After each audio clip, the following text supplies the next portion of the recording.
Sama kurang sampai 1,5 jam ke depan ya untuk kita ngabuburit dengan yang lebih bermanfaat nih. Nanti kita bisa ngobrol-ngobrol, kita bisa cerita-cerita, sharing insight.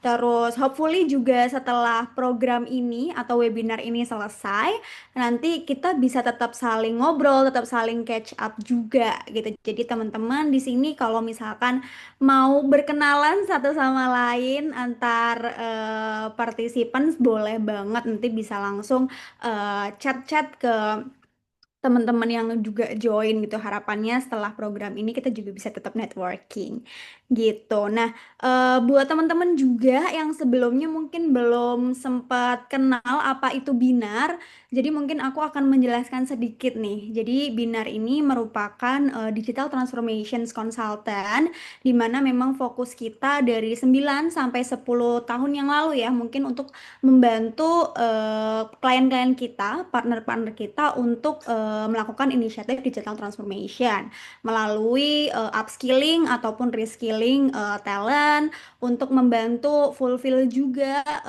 talenta-talenta digital ataupun inisiatif digital transformation yang lain gitu. Dan kebetulan 2 tahun ke belakang ini Binar juga fokus nih untuk mendalami AI karena kok kayaknya di era sekarang semua orang tuh ngomongin AI, semua orang tuh gunain AI gitu. Jadi Binar di sini pengen membahas itu lebih lanjut nih nanti gitu. Dan kebetulan di Ramadan kali ini ya, mungkin karena kita harus menahan lapar, menahan haus, mungkin fokus dan juga energi teman-teman tuh nggak sama kayak hari-hari biasanya. Nah, mungkin dengan itu AI bisa sangat-sangat membantu nih gitu. Jadi nanti kita akan kulik dan kita akan cari insight sebanyak-banyaknya bareng speaker kita hari ini gitu. Nah, mungkin sebelum aku lanjut, mungkin sebelum kita lanjutin juga untuk ngobrol-ngobrolnya, aku mau sapa dulu teman-teman yang udah join. Selamat sore, sekali lagi terima kasih banyak. Dan sebelumnya aku mau energy check dulu nih. Apa sih energy check gitu? Jadi kan sekarang udah jam setengah 4. Tadi mungkin di sini teman-teman mostly juga puasa, udah tahu dan juga udah sangat-sangat relate lah pastinya jam-jam segini tuh kayaknya tadi ngelihat background aja tuh rasanya kayak ngelihat es jeruk manis gitu kan. Jadi aku mau energy check dulu. Mungkin boleh dibantu teman-teman di sini kalau misalkan energi kalian sekarang itu tadi seperti yang aku bilang kayaknya ngelihat apa-apa udah nggak fokus. Kayaknya ngelihat es teh manis tuh kayak wah banget gitu atau kayaknya udah lemes banget nih udah pengen buka. Nanti teman-teman bisa chat di kolom chat Zoom ini dengan emoticon sedih gitu. Tapi kalau teman-teman masih semangat, masih pengen ngobrol-ngobrol, masih pengen networking, masih pengen chit-chat juga baik sama speaker kita nanti ataupun sama partisipan yang lain, boleh dikasih emot love-nya gitu. Oke, kita mulai energy check dulu ya sekarang di sore hari ini. Oke, setelah hitungan ketiga, wah udah ada yang ngeduluin nih. Luar biasa banget. Sangat-sangat bisa diapresiasi ya dan udah pasti semangat banget karena belum apa-apa udah langsung ngeluarin emot hati. Oke, setelah aku hitung ke hitungan ketiga nanti boleh langsung diklik di kolom komen energi kalian sekarang seperti apa. Satu, dua, tiga. Oke, yuk aku mau lihat nih energi teman-teman gimana. Oke, dari Kamita semangat ya, lumayan semangat. Teman-teman yang lain yuk, coba apakah sekarang ini tuh lebih ke udah nggak fokus, ngebayangin apa-apa udah kayak takjil ya rasanya, atau udah oke, ada yang ngasih love di kolom komen. Oke, ada yang tepuk tangan juga. Kak Tiara tadi juga love love semangat. Kak Muhdiansyah juga masih semangat, keren banget. Pak Alexander juga masih semangat. Oke, yang lain semoga tetap semangat dan yang sekiranya sekarang udah fokus sama takjilnya, semoga setelah obrolan ini bisa lebih berangsur-angsur punya energi ya, gitu. Oke, terima kasih untuk energinya teman-teman sangat berasa banget. Aku juga kerasa banget nih energinya jadi lebih semangat lagi. Kemudian untuk mempersingkat waktu juga ya gitu. Kebetulan untuk speaker kita sekarang sudah join juga di Zoom room ini dan seperti yang tertampil di layar Bapak Ibu sekalian, hari ini kita akan ngobrol sama Ibu Greta Nesya selaku EVP Human Capital dari PTPN 3 atau PT Perkebunan Nusantara 3. Nah, mungkin sebelum aku menyapa Bu Nesya ya, biasa dipanggil dengan Bu Nesya, aku mau cerita sedikit nih. Jadi, seperti yang aku sampaikan sebelumnya, bahwasannya kayaknya kok selama ini semua orang tuh selalu ngomongin AI, semua orang tuh kayaknya pokoknya apa-apa AI. Nah, sebenarnya apakah AI ini tuh udah bener-bener bisa membantu produktivitas kita belum sih? Apa ya kira-kira dampak atau praktek nyata yang dibantu sama AI itu dalam pekerjaan kita sehari-hari? Dan tentunya nanti juga kita akan ngegali dan juga akan bertanya-tanya lebih lanjut nih terkait AI ini kepada Bu Nesya, apa aja kira-kira tantangannya, baik Bu Nesya secara pribadi ataupun Bu Nesya di pekerjaannya sehari-hari selaku EVP Human Capital di PTPN gitu. Dan kita juga pengen tahu nih bagaimana strategi beliau serta PTPN di era yang serba AI ini. Nah, mungkin tanpa perlu berlama-lama lagi, selamat sore Bu Nesya. Halo, selamat sore Mbak Hapsari. Aku manggilnya apa nih? Oke, aku bisa dipanggil Hapsari. Oke, baik. Selamat sore Mbak Hapsari dan juga Bapak Ibu, teman-teman semuanya. Tadi kalau aku cek energinya Mbak Nesya love nih, berarti semangat banget ya Mbak Nesya ya. Benar, semangat banget. Karena sambil nunggu ngabuburit gitu kan, kita juga belajar ataupun sharing gitu kan, terkait dengan ya human capital, terus kemudian AI dan sebagainya. Tapi kalau ngelihat background orang-orang kita di belakang nggak kayak es jeruk kan Mbak? Iya, kayaknya. Jadi agak-agak aus sebenarnya sih ya. Iya kan? Seger banget soalnya background kita ya. Benar banget. Oke.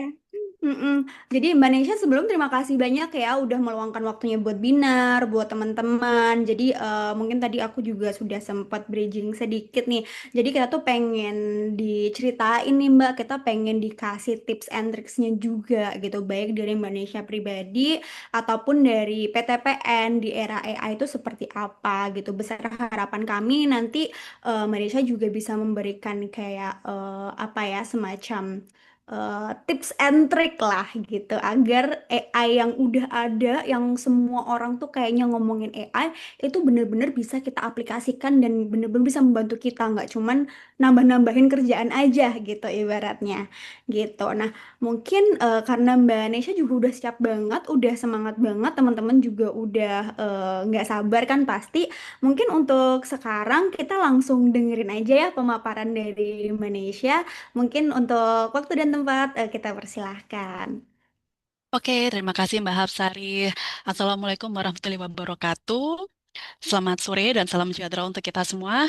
Terima kasih untuk Bapak dan Ibu, Mas, Mbak, dan juga rekan-rekan atau teman-teman semua yang udah join nih di webinar atau mungkin di sharing session di sore hari ini sambil nunggu ngabuburit gitu ya. Oke, nah tadi kalau udah disampaikan oleh Mbak Hapsari, kita akan ngobrolin terkait dengan human capital dan juga implementasi AI di dalam human capital. Sedikit sharing dari saya, dari kami, untuk bagaimana sih implementasi AI di human capital. Nah, sebelumnya izin saya mau share screen terlebih dahulu agar kita bisa lebih enak gitu ya dalam diskusi, sharingnya, juga terkait pemaparannya. Oke, Mbak Absari, apakah udah kelihatan materi saya? Udah Mbak, aman. Oke, baik. Baik, sesuai tadi yang udah disampaikan oleh Mbak Hapsari gitu ya, kita akan ngomongin apa sih? Nah, kita akan ngomongin terkait dengan AI sendiri. Lagi booming banget nih AI di zaman-zaman sekarang dan mungkin ke depannya. Juga kita akan menggunakan AI ini gitu ya secara masif. Nah, perlu disadari juga mau nggak mau gitu ya bahwa AI ini menjadi bagian gitu ya, bagian dari kehidupan kita, baik itu secara pribadi maupun dalam mendukung kinerja kita saat ini dan ke depannya. Sehingga untuk kali ini kita akan ngobrolin terkait dengan AI itu sebenarnya bisa untuk meminimalkan workload gitu ya, tapi tidak membebani gitu ya, tidak membebani kita. Malah itu akan menjadi pendukung untuk meningkatkan performance kita, terutama mungkin saat ini adalah selama Ramadan gitu ya, karena banyaknya eh, perusahaan atau mungkin organisasi yang mungkin jam kerjanya juga tidak apa namanya selama di tidak terlalu lama gitu ya selain dari bulan Ramadan begitu. Ada perbedaan durasi jam ketika kita bekerja, khususnya buat teman-teman atau Bapak Ibu yang mungkin masih WF apa work from kantor ya, work from office gitu kan, WFO. Nah, saya mau sharing juga sharing-sharing terkait dengan kenapa sih ini menjadi penting untuk kita sharingkan bersama. Oke, sebelumnya tak kenal maka tak sayang gitu kan. Perkenalkan saya Griata Nisha Oktafrida, Bapak dan Ibu, Mas Mbak semuanya bisa menyapa saya dengan Nesya. Pendidikan saya adalah dari psikologi di Universitas Airlangga dan untuk saat ini saya sebagai EVP Human Capital di Holding PT PN3 Persero. Beberapa experience lainnya juga pernah di PT PN 10 di Surabaya. Kemudian sebelum di PT PN saya juga pernah bergabung di RSUD Kabupaten Sidoarjo yang ada di Jawa Timur dan juga menjadi dosen di Universitas Muhammadiyah Sidoarjo di Jawa Timur. Nah, beberapa experience gitu ya. Untuk saat ini adalah saya bergabung di Serikat Kandidat Antara Indonesia dan juga pernah terlibat gitu ya di BUMN Muda Perkebunan dan juga sejak 2020 aktif untuk menulis buku antologi yang mana ini adalah kolaborasi bersama dengan teman-teman penulis lainnya dan juga menjadi narasumber baik itu di tentang human capital, mental health dan juga well-being. Oke, sebelum kita masuk kepada AI gitu ya, saya mau eh, ngomongin dulu terkait dengan karir gitu kan. Kalau misalnya human capital biasanya adalah kita ngomongin karir, karir dari karyawan itu sendiri. Nah, Bapak dan Ibu, teman-teman semuanya gitu ya, dalam pekerjaan baik itu di organisasi, perusahaan swasta, BUMN, negeri ataupun owner gitu ya dari sebuah perusahaan pastinya memiliki jalur karir gitu ya. Pastinya mempunyai impian atau harapan dari karir. Sehingga kalau Bapak dan Ibu teman-teman semuanya melihat di sini ini adalah alur karir. Di sini ada gambar juga nih, gambar seorang driver gitu ya, seorang driver. Kenapa saya em, meletakkan gitu ya gambar driver ini pada slide ini. Karena kita itu harus menjadi driver dalam karir kita sendiri. Apa itu maksudnya gitu kan? Maksudnya adalah kita itu ingin berkarir yang seperti apa. Nah, pilihan adalah di Bapak dan Ibu teman-teman semuanya. Selain dari sistem yang ada di perusahaan. Kita awali dengan where am I now gitu ya. Nah, ketika kita menentukan karir kita mau kemana sih gitu ya, sehingga di mana sih posisi karir saya saat ini. Nah, dalam Bapak Ibu menentukan kondisi karir, boleh nih dilihat mulai sekarang gitu ya. Sekarang itu posisi karir saya berada di mana ya gitu ya. Dan kemudian, where do I want to go? Kemana sih karir itu? Aku pengen kemana sih karirnya gitu ya? Aku ingin menjadi direktur misalnya. Oh, aku sekarang posisinya adalah sebagai BOD minus one. Aku pengen menjadi direktur di sebuah perusahaan. Nah, itu harus teman-teman atau Bapak Ibu tetapkan gitu kan. Nah, kemudian how might I get there? Gimana sih caranya aku bisa mendapatkan karir yang sesuai dengan harapan aku, begitu kan? Nah, sehingga disinilah teman-teman bisa mulai merefleksikan, gitu kan? Nah, gimana caranya aku ke sana? Itu udah harus di-mappingin nih, gitu kan? Oh, kalau misalnya mau jadi direktur, berarti aku harus meningkatkan kompetensi aku nih, gitu kan? Apa sih gap kompetensi yang aku miliki? Nah, itu terus diperkaya. Kemudian aspek lainnya adalah who can help. Siapa sih yang bisa membantu aku untuk menuju karir yang aku impikan gitu kan? Balik lagi, siapakah orangnya? Yang pasti adalah diri kita sendiri. Gitu kan? bukan orang lain, tapi orang lain menjadi energizer buat kita untuk bisa mencapai karir kita. That's why pada slide ini saya ingin menyampaikan bahwa siapa sih yang bisa menentukan karir kita, yaitu kita sendiri. Begitu. Oke, saya mau ke next slide. Kalau tadi sudah berbicara terkait dengan karir. Nah, sekarang kita letakkan dulu karirnya, gitu kan. Kemudian kita akan berbicara terkait dengan produktivitas. Kalau Bapak Ibu, teman-teman semuanya pastinya udah pada tahu lah ya produktivitas itu apa sih artinya gitu kan. Secara general, sebenarnya produktivitas itu adalah gimana sih kita bisa memaksimalkan atau mengoptimalkan output secara efektif dan efisien gitu ya. Jadi nggak cuma ngomongin terkait dengan output nih gitu kan. Jadi misalnya kita udah kerja nih dari Senin sampai Jumat atau Senin sampai Sabtu bagi yang memang 6 hari kerja gitu kan. Nah, aku sudah mengeluarkan atau sudah memperlihatkan gitu ya apa namanya kinerja-kinerja aku gitu ya. Tapi tidak sampai di situ saja. Bahwa ngomongin produktivitas itu juga berbicara terkait dengan value. Sehingga ngomongin produktivitas nggak cuma sekedar tugas itu selesai, tapi gimana sih value yang ada dalam diri kita dan bagaimana sih kita dapat memberikan efek positif nih terhadap kinerja perusahaan ataupun membawa efek positif bagi diri kita. That's why ini berhubungan dengan yang namanya karir tadi pada slide sebelumnya, gitu ya. Nah, di saat bandwidth gitu ya, kalau kita ngomongin kayak sinyal gitu kali ya, di saat bandwidth kita terbatas, baik itu secara personal ataupun tim gitu ya, produktivitas itu tentang mengoptimalkan gimana sih pekerjaan yang repetitif, yang terus-menerus gitu ya, untuk mengamankan energi pada pengambilan keputusan yang krusial. Artinya apa? Ada cara-cara atau ada hal-hal yang perlu dioptimalkan ketika mungkin pekerjaan itu cenderung rutinitas gitu kan. Sehingga kita harus bisa nih save energi dan bisa mengambil keputusan yang bersifat strategik ataupun yang cepat. Oke, nah sehingga kalau dari slide ini saya menyampaikan bahwa output itu menghitung seberapa banyak gitu ya. Tapi kalau ngomongin value adalah menghitung dampaknya. Sehingga produktivitas ini akan lebih kerasa nih efeknya kalau memang kita punya value dalam menjalankan pekerjaan kita sehari-hari. Oke, saya mau next lagi. Tadi kita udah di slide awal udah ngomongin karir, kemudian kita di slide kedua kita ngomongin terkait dengan productivity. Sehingga apa sih korelasinya gitu kan? Nah, korelasinya adalah ketika kita memiliki karir yang baik, gitu kan, kemudian karir kita meningkat, sehingga kita memiliki motivasi nih yang lebih tinggi lagi. Kita semakin membara, semakin mengapi-api, gitu kan. Nah, kemudian kalau motivasi meningkat, apa efeknya? Produktivitas pasti juga akan meningkat dong. Seperti itu. Nah, ketika produktivitas meningkat, kita punya value baik itu untuk diri sendiri dan untuk organisasi atau perusahaan, maka ada pengakuan nih dari manajemen atau pengakuan buat diri sendiri self reward gitu ya. Oh, aku udah bisa nih apa namanya berkontribusi, aku punya produktivitas yang baik gitu kan. Nah, kemudian efeknya apa? Karir semakin berkembang.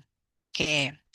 Nah, jadi kalau untuk karir dan productivity ini dikelola dengan baik menjadi siklus positif yang berkelanjutan, maka produktivitas merupakan salah satu faktor utama untuk pertumbuhan karir dari Bapak, Ibu, dan teman-teman sekalian.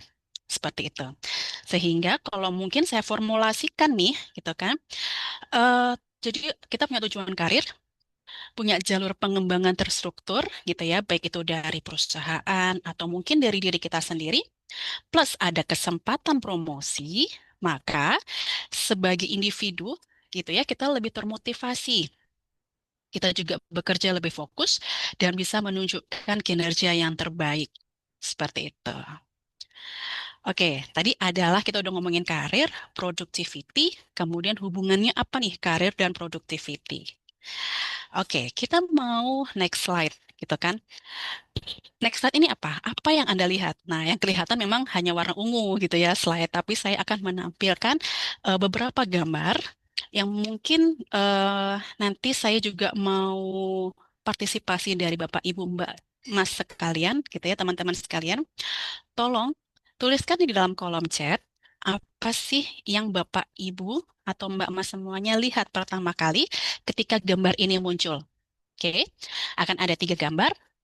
Saya akan membukanya satu per satu, sehingga saya membuka satu gambar. Mohon untuk bisa kita apa ya, kita kita sampaikan gitu ya. Kita sampaikan apa yang kita lihat melalui kolom chat, kita ya, biar kita bisa lebih interaktif lagi. Oke, aku akan membuka satu gambar. Nah, boleh dong tulis di kolom chat, apa sih yang Bapak, Ibu, Mbak, Mas, teman-teman lihat pertama kali dalam gambar ini? Boleh, silakan di kolom chat. Oke, wajah perempuan dan bunga. Oke, langsung semua diborong nih. Ada yang ngomongin wajah aja. Oke, lebih banyak wajah ya. Kupu-kupu. Oke, wajah wanita dengan bunga. Oh, lengkap sekali. Wajah wanita dengan bunga. Luar biasa. Oke, ada lagi? Oke.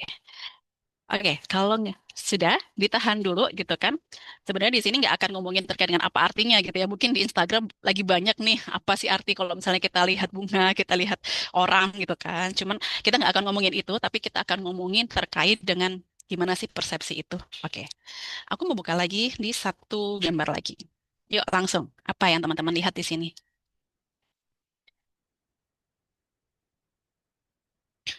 Oke, dari gambar kedua, mata, kolam ikan. Oke, kolam ikan. Genangan air dengan ilalang. Wah, lengkap banget nih, genangan air dengan ilalang. Capung. Oh iya, ada capung, bener. Sawah.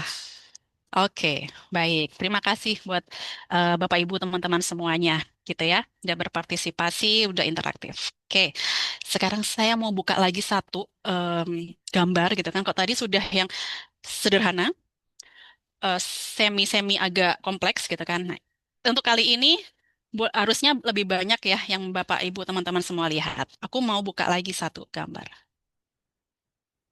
Oke, boleh dong di chat apa sih yang lagi dilihat oleh Bapak Ibu semuanya, teman-teman?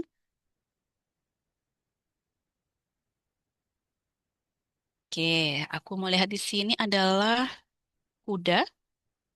Oke, wajah Bapak tua, lukisan orang, kakek tua, orang wajah tengkorak. Orang wajah tengkorak. Oke, ada lagi?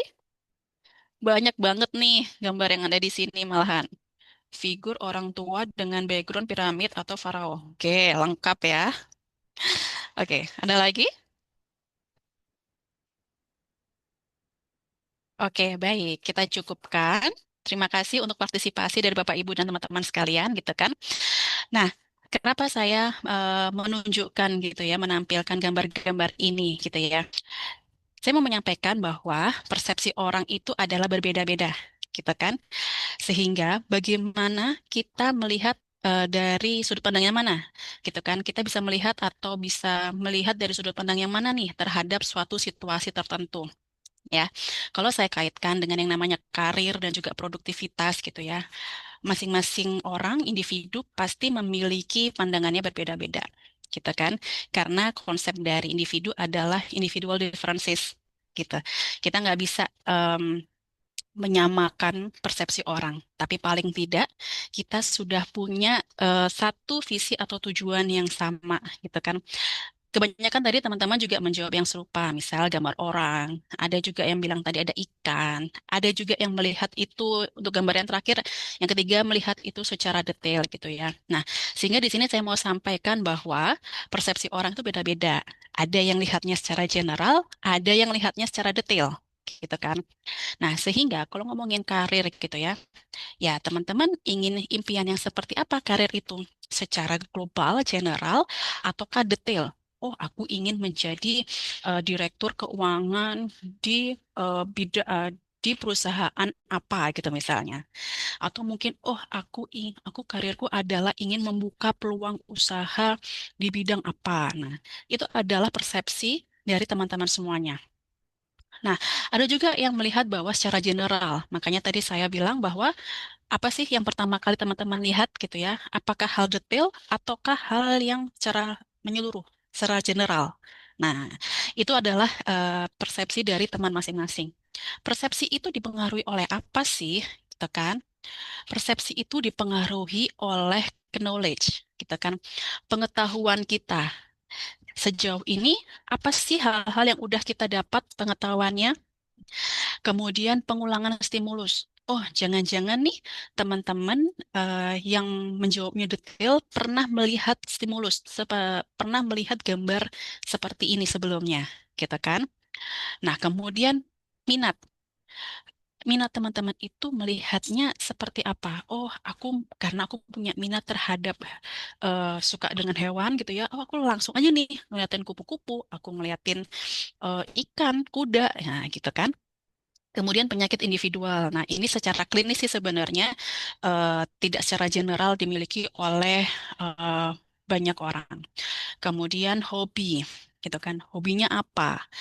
Harapan-harapan juga mempengaruhi persepsi dan yang terakhir adalah pengalaman, gitu kan.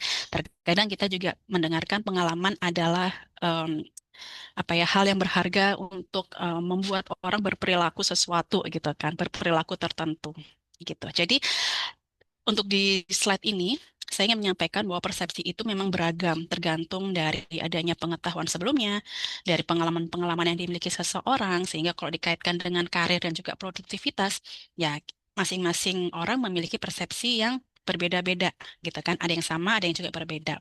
Sehingga kalau teman-teman bekerja gitu ya di sebuah perusahaan gitu kan, di mana mereka punya perusahaan itu punya visi dan misi, kita sebagai karyawan harus punya juga nih mengikuti gitu ya visi dan misi yang ada di dalam perusahaan itu.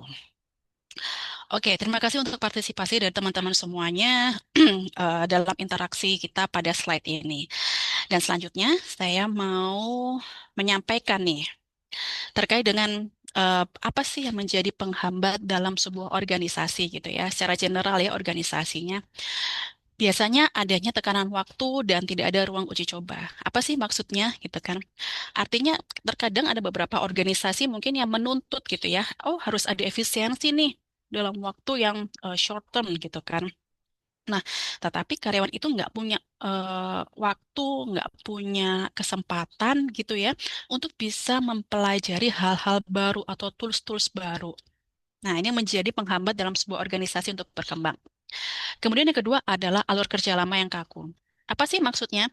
Misalnya nih, kita sedang bertransformasi organisasi, sehingga eh, untuk sebuah program baru, sebuah alat baru, biasanya kan harus ada SOP gitu ya, yang baru juga, yang menyesuaikan dengan yang sedang kita rancang. Nah, tetapi terkadang itu programnya ada nih gitu ya, tapi tidak diiringi oleh SOP dan juga sistem-sistem yang mengikuti, sehingga ini bisa menjadi penghambat dalam mengimplementasikan transformasi organisasi.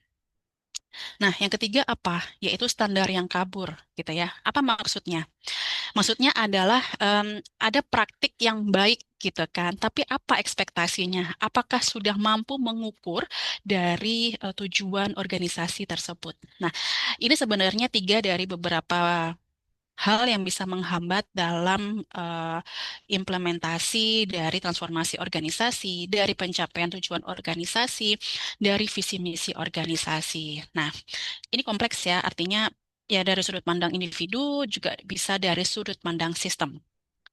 Oke, nah gimana caranya biar kita itu nggak mengalami hal seperti ini? Nah, kalau teman-teman tahu pastinya kalau terutama teman-teman yang ada di HC, Human Capital, pastinya udah tahu nih kalau pelatihan atau konsep dari pengembangan individu itu terdiri dari 70, 20, 10 gitu kan. Nah, mungkin di sini saya hanya mau reminder aja bahwa sebenarnya untuk pelatihan gitu ya, yang mana mungkin seperti saat ini juga, itu hanya porsinya adalah 10%. Artinya memang ini di inisiasi awal. gitu kan. Ini hanya formal aja untuk meningkatkan pengetahuan dari individu tersebut. Kemudian apa sih yang lebih harus didalemin lagi gitu kan? Ada 20% terkait dengan sosial, artinya ada feedback dari atasan, coaching atau mentoring gitu ya. Baik itu dari atasan ataupun ada sistem tertentu nih yang untuk menguatkan seorang individu itu untuk terus berkarya. Dan sisanya adalah 70% yaitu dari pengalaman gitu ya. Artinya dibanyakin project assignment, kemudian pekerjaan harian yang mungkin tadinya itu-itu aja, ada pengembangan lain misalnya handle project tertentu gitu kan. Nah, ini adalah hal-hal yang bisa kita tingkatkan agar kita bisa tetap survive, kita bisa mencapai karir kita dan kita bisa memiliki value dalam diri kita. Oke, aku mau next lagi. Nah, kalau dalam sudut pandang leadership, gitu kan, dalam sudut pandang leadership, kenapa sih misalnya tadi training tadi ya, yang 10% itu kadang tuh nggak menjadi kebiasaan kita gitu ya. Karena apa? Karena biasanya kalau udah program selesai gitu ya, antusiasmenya tinggi. Karena inget banget nih teori yang udah diajarin, yang udah disampaikan oleh mentor, oleh fasilitator gitu kan. Sehingga punya insight banyak, punya komitmen kuat. Jadi biasanya itu adalah ya seminggu gitu kan, mentok-mentok adalah 4 minggu. Tapi apa yang terjadi? Biasanya banyak orang gitu ya, individu yang udah habis selesai training, dia akan kembali ke pola lama gitu ya, karena dia nggak punya sistem yang kuat gitu. Dia hanya knowledge aja yang dia dapat, tapi tidak diiringi oleh sistem.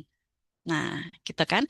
Sehingga konsep 70-20-10 tadi, 10 udah dapet di knowledge, di pelatihan, tapi harus diiringi dari penguatan dari coaching dan juga 70%-nya adalah project assignment. Sehingga banyak pola yang terjadi. Misalnya time pressure, terus kemudian ada pimpinan gitu ya yang tidak reinforce, workflow tidak berubah, standar atau SOP tidak jelas gitu kan. Sehingga boleh disimpulkan adalah tanpa alignment system gitu ya, pelatihan itu hanya menjadi sebuah event aja, bukan sebuah transformasi. Sehingga kalau misalnya nanti ada evaluasi training buat teman-teman yang di HC pasti udah paham banget. Ada beberapa evaluasi gitu ya, 1 sampai 5 menurut Kirkpatrick biasanya hanya ada di level 2. Jadi before and after aja dari pelatihan. Tapi kita harus bisa sampai menghitung ROTI-nya gitu kan. Oke. Nah, kemudian gimana sih kita juga bisa menavigasi perubahan skala besar? Pastinya nggak cuman kita awareness, oh iya, kita tahu nih, misalnya perusahaan lagi bertransformasi, kemudian kita tahu nih, apa namanya, hal-hal yang sedang berkembang. Tidak cukup di situ, tapi harus desire, knowledge-nya harus ditambah, dan juga skill-nya atau ability-nya yang harus dikuatin lagi, diperbanyak gitu ya.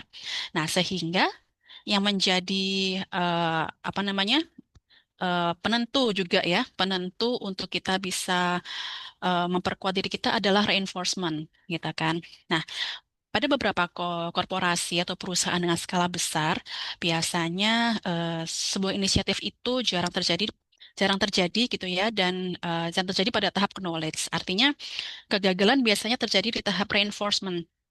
Contohnya adalah begini, ada perusahaan yang memang dia menerapkan innovation, gitu kan.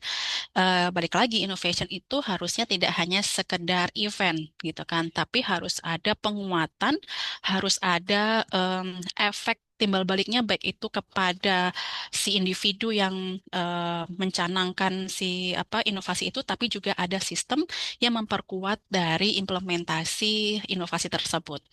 Oke. Nah, sehingga dalam hal ini perlunya ada penguatan dan juga sistem kerja untuk bisa secara otomatis apa ya terimplementasi dengan baik. Nah, sehingga reinforcement ini adalah menjadi kunci gitu ya untuk bisa keberlanjutan dari sebuah perusahaan atau keberlanjutan dari program yang kita canangkan melalui inovasi tadi. Oke.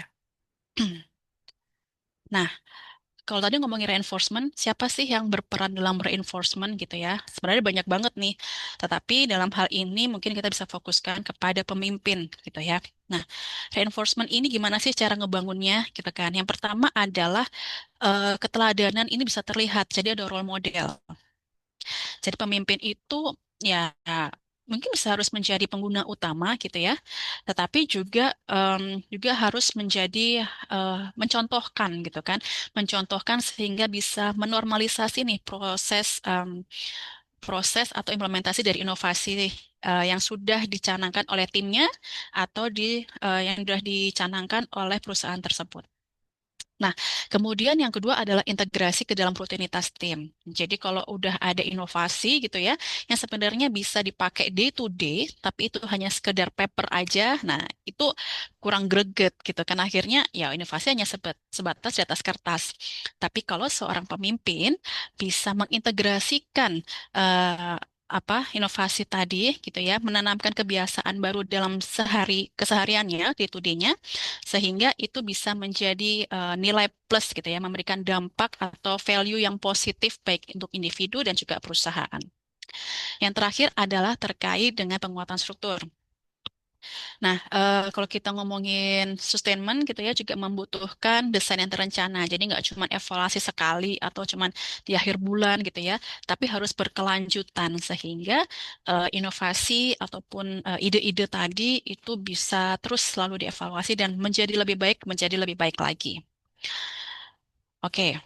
Kalau tadi udah ngomongin terkait dengan karir, produktivitas gitu ya, terus kemudian persepsi, ngomongin juga terkait dengan bagaimana untuk bisa meningkatkan kapabilitas dari karyawan atau individu, terus kemudian dari segi pemimpin, nah sekarang adalah tools-nya.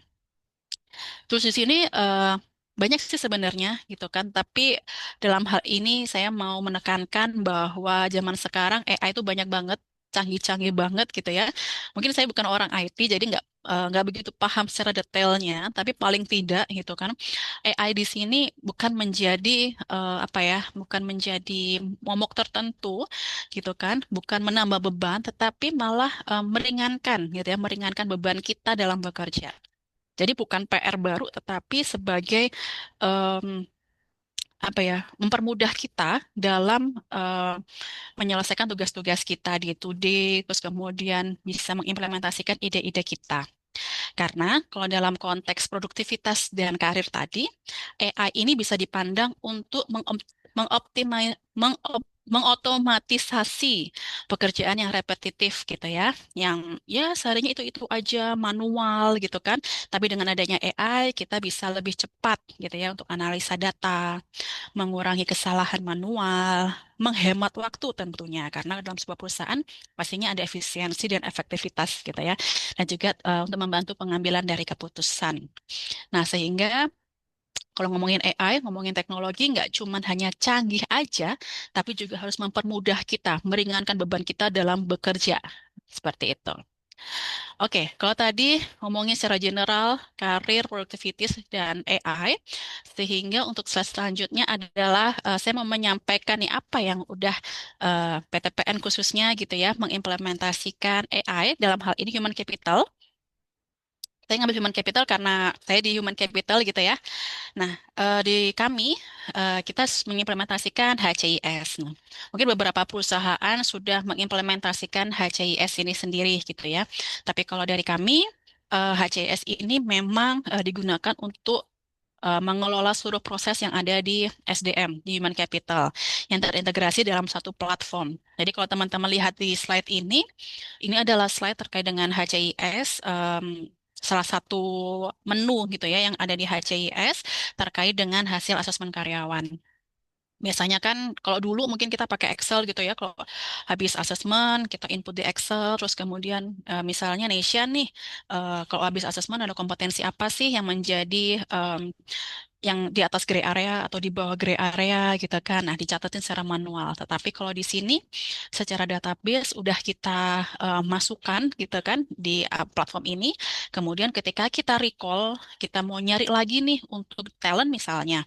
Nah, kita tinggal chat aja nih ada kolom tanya AI. Jadi kita mau butuh apa? Oh, kita butuh untuk apa namanya posisi misalnya kepala divisi apa. Nah, siapa sih orang yang cocok sesuai dengan kompetensi yang dibutuhkan? Misalnya kalau untuk kepala divisi harus digital leadership, global business savvy, managing diversity dan sebagainya. Nah, siapa sih yang cocok untuk itu? Nah, dari hasil tanya AI ini langsung keluar nih siapa aja orang-orang yang memang kandidatnya sesuai dengan kebutuhan di jabatan tersebut. Sehingga fungsi utama dari ini adalah administrasi data karyawan, kemudian ini juga sebagai pengelolaan dari manajemen kehadiran atau cuti, performance management, diambil sumbernya dari HCIS ini, kemudian untuk pengembangan karir dan talenta, dan juga untuk payroll dan benefit lainnya. Nah, kemudian yang kedua adalah terkait dengan rekrutmen. Jadi untuk rekrutmen sendiri, beberapa mungkin kita bekerja sama gitu ya dengan lembaga atau mungkin dengan apa ya eh, dengan vendor khusus gitu ya terkait dengan pemanfaatan AI untuk di rekrutmen sendiri. Nah, biasanya kan kalau kita open satu jabatan tertentu banyak banget nih yang saya kita butuh dua doang nih, tapi yang apply banyak misalnya ada 50. Nah, gimana sih cara cepatnya? Karena kita juga butuh cepet nih orangnya. Nah, sehingga kita pakai screening AI ini sendiri. Kita pakai screening AI ini, kemudian ada beberapa aspek atau menu yang harus diisi oleh teman-teman kandidat gitu kan. Nah, kalau udah, kemudian kita close, kemudian kita olah nih. Nah, kalau misalnya teman-teman lihat di layar, mungkin yang di CV digital preview yang sebelah kanan nih, bisa kelihatan, oh orangnya wajahnya seperti ini gitu kan. Terus kemudian profilnya seperti ini. Dia dari pendidikan apa? Nah, itu kelihatan. Dia punya pengalaman apa enggak nih? Terus kemudian skillnya apa sih yang dia miliki? Nah, dari hasil screening CV itu, kemudian kita punya nih match score. Berapa persen sih kecocokan dari si kandidat itu terhadap kebutuhan kita. Nah, itu ada di gambar yang bawah ya, gambar yang bawah seperti ini. Seperti itu. Jadi ini adalah implementasi AI untuk di fungsi rekrutmen sendiri. Seperti itu. Oke. Nah, slide terakhir adalah terima kasih. Jadi mungkin itu adalah sharing sedikit dari saya terkait dengan gimana sih AI itu dibutuhkan, implementasinya seperti apa, pastinya juga untuk mendukung dari produktivitas atau peningkatan kinerja kita sebagai karyawan, ataupun mungkin ketika kita menjadi owner di perusahaan kita sendiri. Mungkin sedikit itu dari saya, Mbak Hapsari. Mungkin saya kembalikan ke Mbak Hapsari. Baik, terima kasih banyak Mbak Nesya. Mungkin teman-teman di sini boleh kita kasih applause dulu yuk dengan emot tepuk tangannya dulu atau emot love-nya.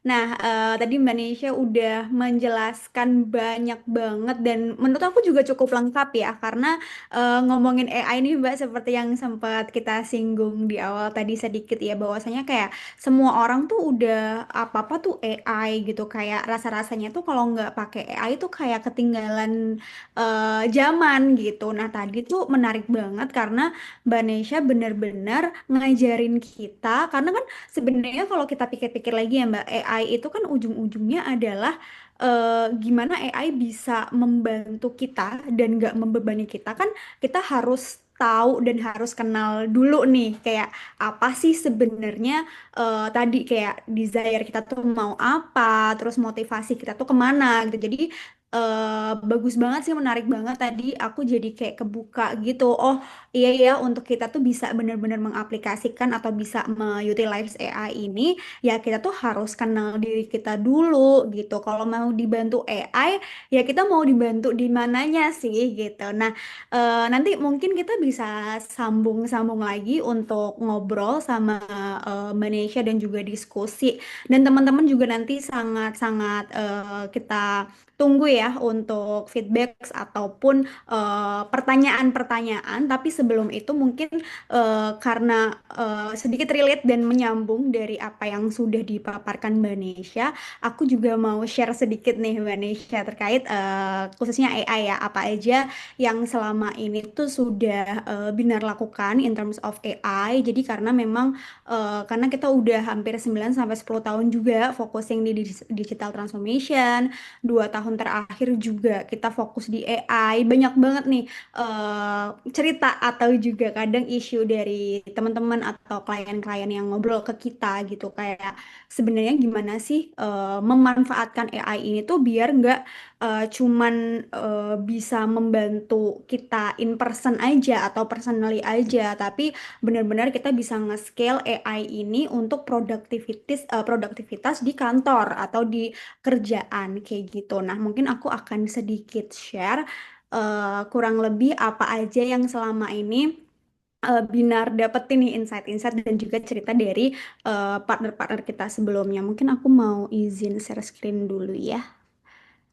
Oke, nah tadi juga aku ngelihat di participants-nya juga teman-teman baru join beberapa. Jadi mungkin aku akan sedikit mengulang nih terkait Binar, just in case teman-teman juga belum familiar atau belum aware Binar itu apa gitu. Jadi memang Binar ini kami berfokus untuk membantu partner-partner kita, klien-klien kita untuk meng-upskilling atau reskilling khususnya di talenta digital gitu. Kita juga bisa banget membantu teman-teman Bapak Ibu di perusahaannya apabila ada inisiatif terkait digital transformation seperti itu.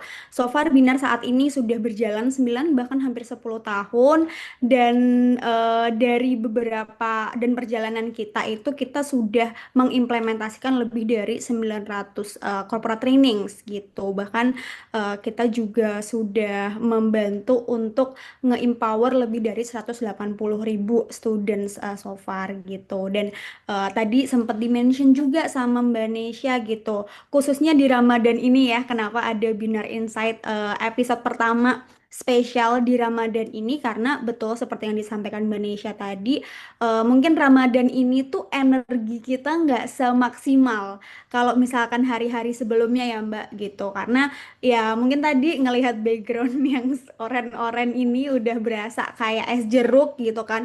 Bawaannya udah pengen istirahat, udah nggak pengen kerja, udah males-malesan gitu. Nah, sebenarnya di momen ini itu tuh momen yang pas banget untuk kita kembali mempertanyakan nih bagaimana AI bisa membantu dan tidak menjadi beban tadi gitu. Nah, sebenarnya untuk itu obrolan ini tuh ada gitu. Kita benar-benar pengen ngobrolin bagaimana AI itu tuh ngurangin bandwidth atau workload kita, bukan malah menambah pekerjaan gitu. Nah, tadi menyambung juga Binar itu apa. Jadi mungkin buat teman-teman yang sebelumnya mungkin pernah tahu Gojek gitu. Kebetulan founder dan juga co-founder Binar ini yang dulunya adalah nge-build Gojek, termasuk orang-orang pertama nih yang membantu dan juga mendevelop Gojek gitu. Jadi karena di zaman itu waktu di Gojek tuh mencari talenta digital tuh susah banget gitu. Mungkin kalau zaman sekarang ya Mbak, eh, dengan AI atau posisi-posisi tech yang lain tuh kayak tadi mungkin butuhnya cuma dua tapi yang daftar 50 ya. Tapi kalau misalkan kita ngomongin 9 atau 10 tahun lalu gitu, ngomongin tech talent tuh kayak di Indonesia tuh jarang banget. Padahal masyarakat di Indonesia berapa lebih dari 270 juta gitu kan. Nah, akhirnya para founder dan co-founder kita tuh mendirikan Binar yang awalnya itu berfokus untuk memberikan pelatihan digital melalui bootcamp. Nah, ternyata alumni-alumni dari bootcampnya Binar ini tuh disambut baik nih sama company-company yang pada saat itu membutuhkan tech talent juga gitu. Jadi em, kita konsisten untuk apa ya empower masyarakat melalui bootcamp kita, dan kita juga sekaligus bisa membantu company-company untuk fulfill talenta digitalnya gitu. Nah, dari tadi kalau misalkan ngomongin digital transformation, ngomongin inisiatif digital, bahkan kita ngomongin AI, kok rasa-rasanya tuh orang-orang yang nggak engineer tuh kayak nggak relate gitu ya, gitu. That's why tuh kita juga sebenarnya mengundang Malaysia juga selaku human capital, karena kita tuh percaya mau sophisticated atau mau secanggih apapun teknologinya, kalau people atau orangnya tuh belum siap, orangnya tuh tidak ditempatkan di tempat yang tepat, ya kita percaya kalau teknologi itu juga nggak akan berjalan semaksimal itu gitu. Makanya di Binar percaya bahwasanya people itu tuh adalah penggerak atau enabler utama dari teknologi apapun teknologinya termasuk AI itu gitu. Dan betul juga, lain juga tadi seperti yang disampaikan Mbak Nesya bahwasanya ya untuk kita bisa dibantu sama AI kita harus tahu dulu dong apa desire kita, motivasi kita ke depannya apa, biar kita tuh bener-bener tahu AI itu ngebantunya di mana. Seperti itu pun sama dengan Binar gitu. Sebelum company itu membuat sebuah inisiatif digital, ya kita harus mencoba melihat lagi nih ke employee, ke teman-teman karyawan ya, Bapak Ibu, mungkin untuk apakah teman-teman atau karyawan di company-nya tuh sudah ready untuk AI misalkan atau mungkin inisiasi digital yang lain seperti itu. Nah, salah satu yang kita cerita menarik juga Mbak Nesya gitu, di Binar ini kita tidak hanya memberikan training aja untuk bentuk pelatihan. Tadi juga agree ada 70 20 10 gitu bahwasanya yang apa ya, insight atau pembelajaran tuh akan lebih nempel di otak itu kan kalau misalkan benar-benar dilakukan setiap hari sustainable atau project assignment gitu. Nah, salah satu perjalanan Binar juga yang lumayan menarik nih kemarin kita membantu untuk menyalurkan CSR dari Microsoft gitu. Kita memberikan pelatihan beasiswa gratis untuk ASN di seluruh Indonesia. Dan agar pembelajarannya itu benar-benar nyantol, kita tuh juga nggak hanya selesai di apa pembelajaran atau workshop atau bootcamp aja, kita memberikan project assignment yang mana hasil dari ide-ide atau project tersebut itu bisa membantu waktu itu isu nasional gitu. Kan pada saat itu kan isu nasional terfokus ya di Indonesia kan lebih ke gizi dan MBG gitu. Dan project yang dihasilkan dari beasiswa yang kemarin kita salurkan tuh salah satunya juga membantu para UMKM atau dapur-dapur MBG ini gitu. Dan mostly untuk peserta hampir 95%-nya tuh justru malah bukan IT, dan itu menarik banget gitu karena untuk kita belajar IT tuh sebenarnya nggak harus kita punya background IT kok gitu, justru malah dari diri kita kalau misalkan kita pengen belajar dan sungguh-sungguh, aku rasa semua background bisa untuk mengikutinya, baik-baik IT yang keseluruhan ataupun AI gitu. Dan nggak hanya Microsoft, sebenarnya di Binar cukup banyak use case atau cerita-cerita juga terkait AI ini gitu. Dan dari background perusahaan yang berbeda-beda juga. Mungkin Bapak Ibu sekalian nanti kalau misalkan pengen ngobrol-ngobrol lebih lanjut nih terkait AI ataupun yang HC related, nanti kita bisa ngobrol-ngobrol lebih lanjut di sesi yang apa terpisah gitu agar ngobrolnya tuh lebih dalam dan kita benar-benar bisa memberikan solusi yang tepat gitu. Nah, tadi menarik juga Mbak Nesya. Aku setuju banget memang harus AI itu tuh bisa mengurangi bandwidth gitu. Tapi kok kalau apa ngelihat postingan-postingan nih di sosmed, padahal sebenarnya kita udah terbantu sama AI ya, tapi kok masih banyak banget, mungkin terutama Gen Z ya, gitu yang kok kayaknya overwhelmed banget gitu. Udah ada AI nih, tapi kok kayaknya workloadnya nggak berkurang-berkurang. Yang salah tuh apa ya sebenarnya? Apakah pemanfaatan AI-nya yang kurang tepat gitu, atau apa nih faktor lain gitu. Nah, dari cerita-cerita dan juga insight yang kita dapetin juga nih Mbak Nesya dari partner-partner Binar sebelumnya, ternyata tuh ada hal-hal yang menarik juga loh yang kita temuin gitu. Semua orang tuh ngomongin AI, semua orang pakai AI, tapi tadi kenyataannya kalau kita scroll, kalau kita ngobrol nih pasti Bapak Ibu yang kerja kantoran juga kalau kita ngobrol berdua nih pasti kayak wah capek banget nih, wah kerjaanku banyak banget nih kayak Mbak Nesya tadi juga sebelum join ke sini juga rapatnya lumayan ini juga kan gitu kayak terus sebenarnya yang salah tuh apa gitu. Dan waktu aku baca-baca ini tuh juga dikuatkan juga nih sama researchnya McKinsey gitu.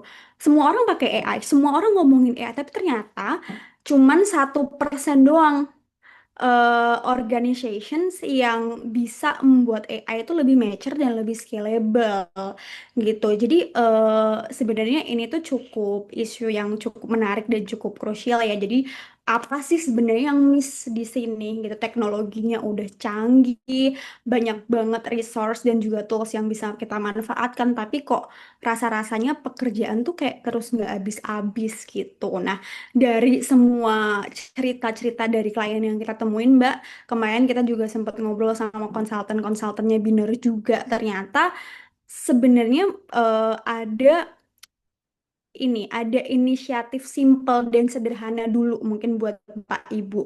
Mungkin di sini yang sama seperti Mbak Nesya mungkin di HR related atau mungkin yang leaders juga gitu. Kalau sekiranya punya isu yang sama atau relate nih, mungkin bisa mencoba dulu untuk step-step simple atau apa namanya? Aku bisa bilang ini tuh three layer framework sederhana lah yang praktikal yang bisa dipraktekin dulu tanpa investment tanpa effort yang gede gitu. Yang pertama itu tuh coba di audit dulu tasnya gitu. Mungkin bisa dipraktekkan untuk personal atau untuk timnya gitu. Kira-kira pekerjaan-pekerjaan apa sih yang selama ini tuh memakan waktu?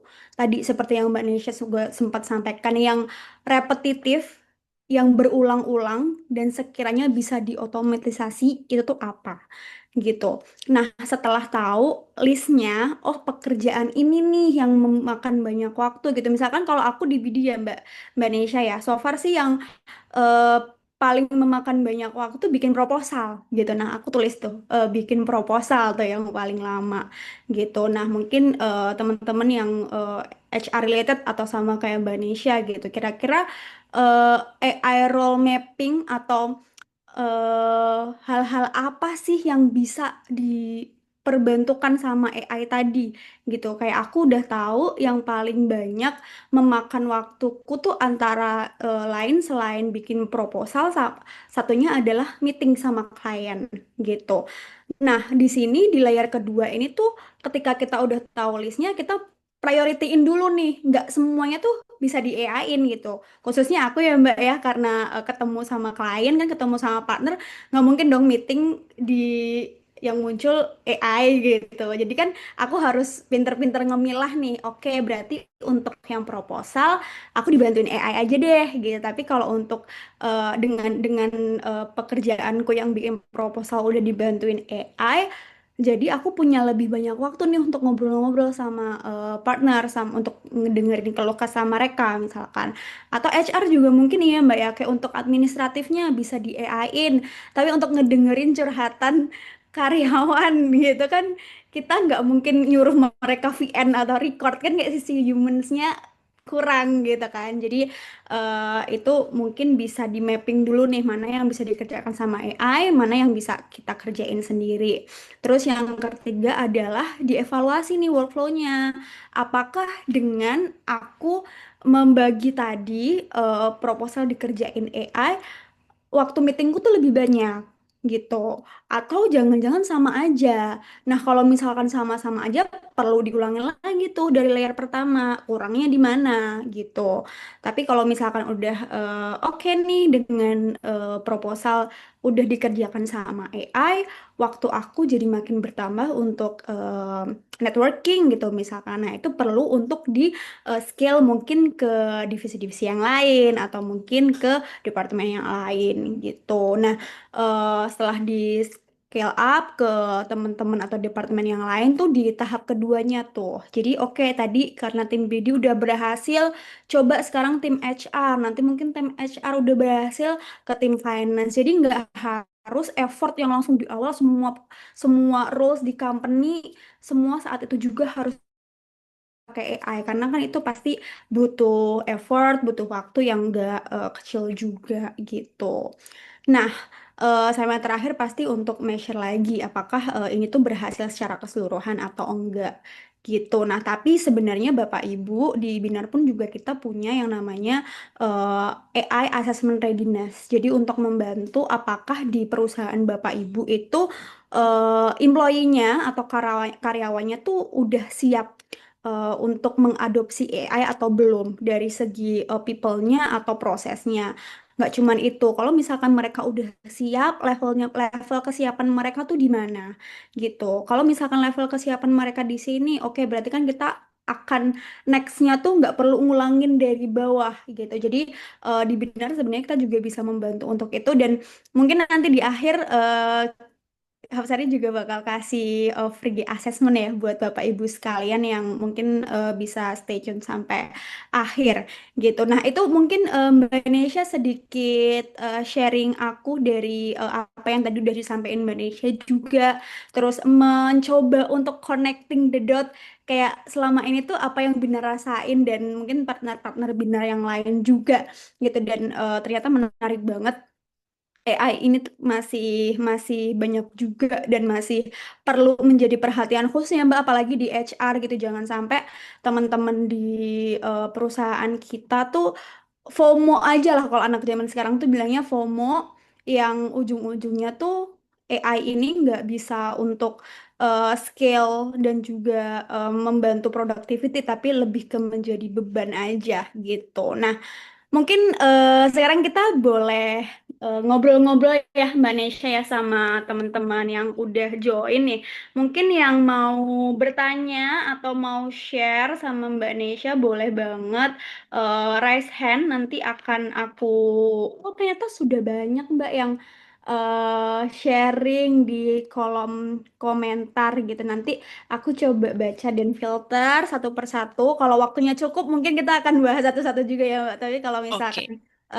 udah keburu minum es jeruk nih, jadi nanti aku pilih satu-satu aja. Nah, mungkin sebelum aku ke teman-teman Mbak Nesya, aku penasaran sih dari tadi Mbak Nesya menjelaskan dari awal sampai akhir gitu.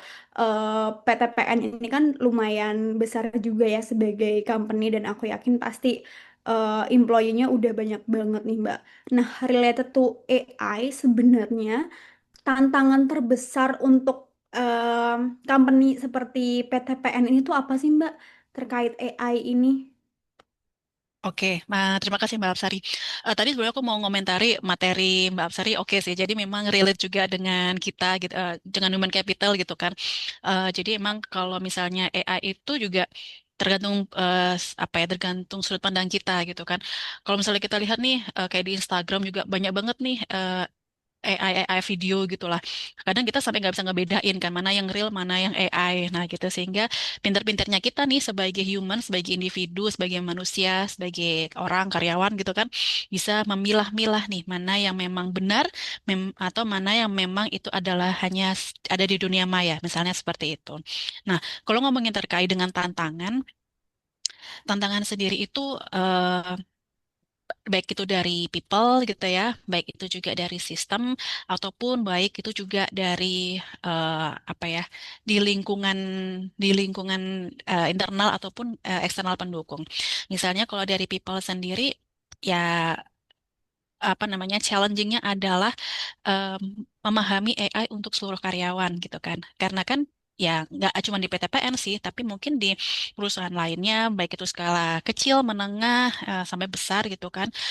Kita punya beragam individu ataupun karyawan dengan beragam juga usia gitu kan, beragam juga gendernya mungkin, beragam latar belakangnya gitu kan.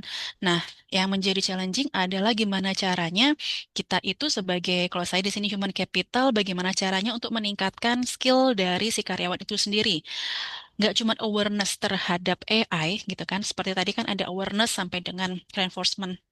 Nggak cuma ngomongin, oh AI itu ya mungkin suatu tools gitu ya terkait dengan teknologi, nggak cuma canggih doang, tapi bagaimana dia bisa memakainya dan mengimplementasikannya gitu ya. Kalau AI mungkin siapa sih yang membuat AI? Mungkin orang-orang IT gitu kali ya, atau orang-orang teknologi informasi yang bisa nge-create itu. Tapi di belakang itu apa? Pasti ada pemikir-pemikirnya, gitu kan? Ada ide-ide dari manusia atau ada karyawan atau dari individu untuk bisa menyuntikkan lah kasarannya terkait dengan suatu program atau platform yang based on AI tersebut, begitu.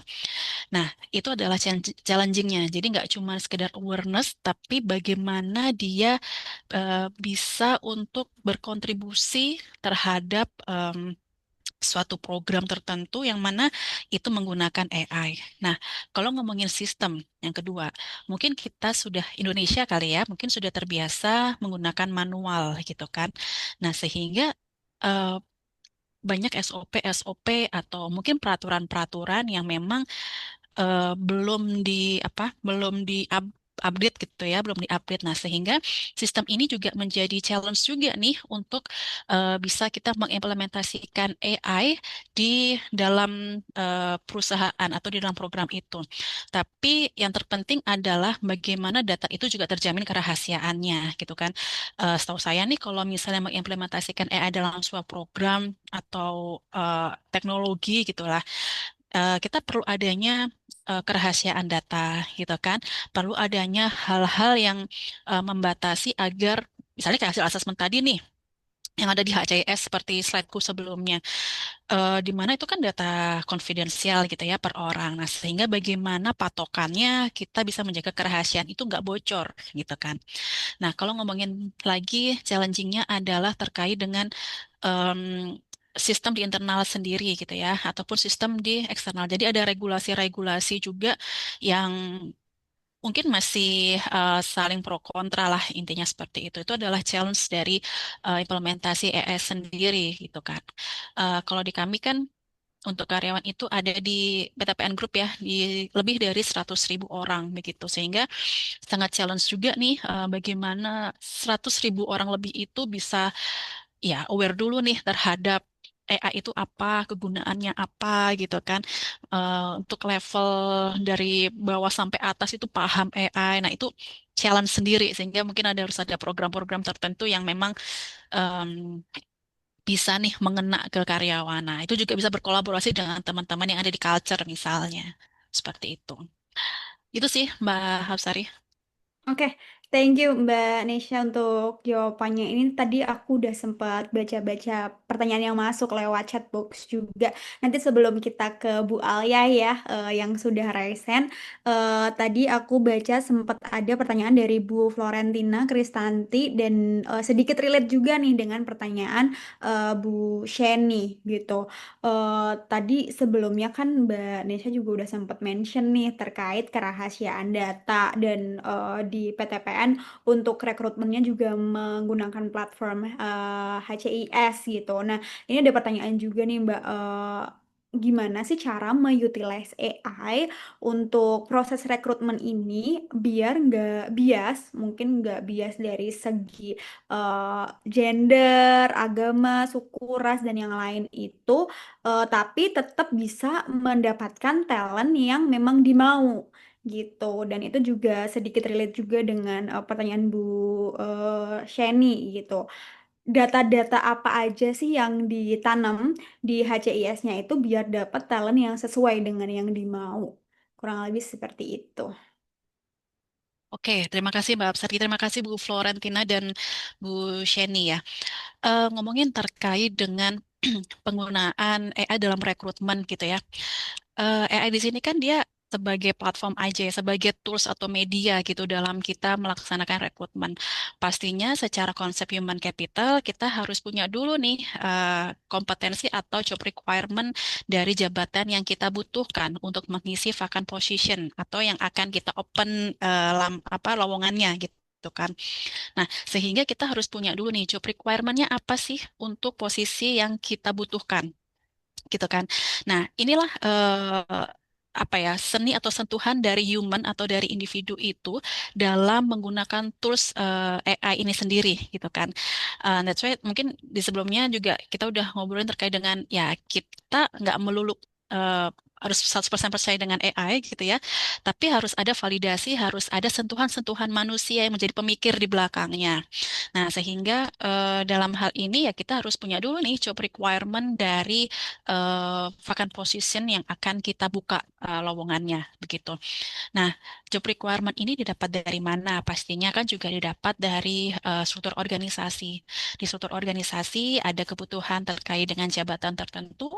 Kemudian jabatan tertentu itu kita punya apa namanya kompetensi apa yang dibutuhkan untuk mengisi jabatan tersebut. Nah, kompetensi itu dapat dari mana? Nah, itu kita tarik mundur ke belakang, pastinya dapat dari visi misi strategi dari perusahaan seperti itu. Kalau mungkin kami di BUMN, kita punya 10 kompetensi BUMN, tapi kita juga punya kompetensi manajerial atau leadership lain yang memang mendukung dari satu jabatan atau leveling tertentu dalam sebuah perusahaan, gitu kan.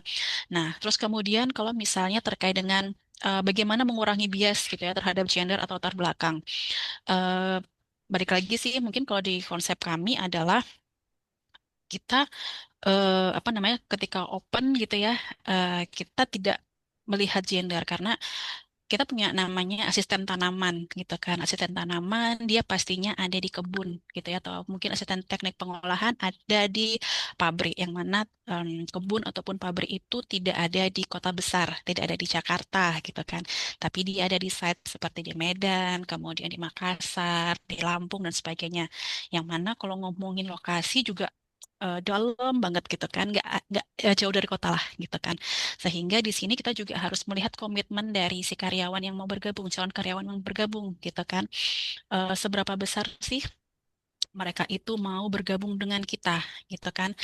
Nah, terus kemudian seberapa besar sih dia minat dengan perusahaan perkebunan? Apakah jangan-jangan dia cuma pengen di Jakarta di kantor head office-nya, ataukah dia memang ingin mengabdi di kebun dan pabrik begitu? Nah, untuk menyaring gitu ya, bagaimana minat dari si kandidat ini, kita bisa menggunakan AI sebagai salah satu tools. Artinya, ya ada satu pertanyaan tertentu yang memang mengarah kepada minat tersebut yang bisa kita gunakan ketika di proses rekrutmen gitu. Jadi kalau ngomongin di awal, ya administrasi itu nggak cuman dia ngisi CV, naruh CV gitu ya, tetapi juga harus ada item-item pertanyaan yang mengarah kepada fokus dari vacant position yang dituju tersebut begitu.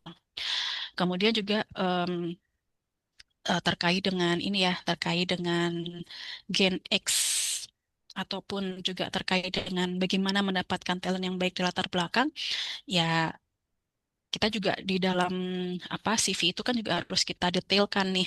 Oh, dia punya background apa, dia punya pengalaman di bidang apa, relate nggak sih dengan posisi yang dia lamar seperti itu. Jadi AI ini sebagai salah satu tools, tapi di balik itu kita juga harus memperdalam apa sih yang menjadi kebutuhan dari vacant position dari posisi yang dilamar oleh si kandidat.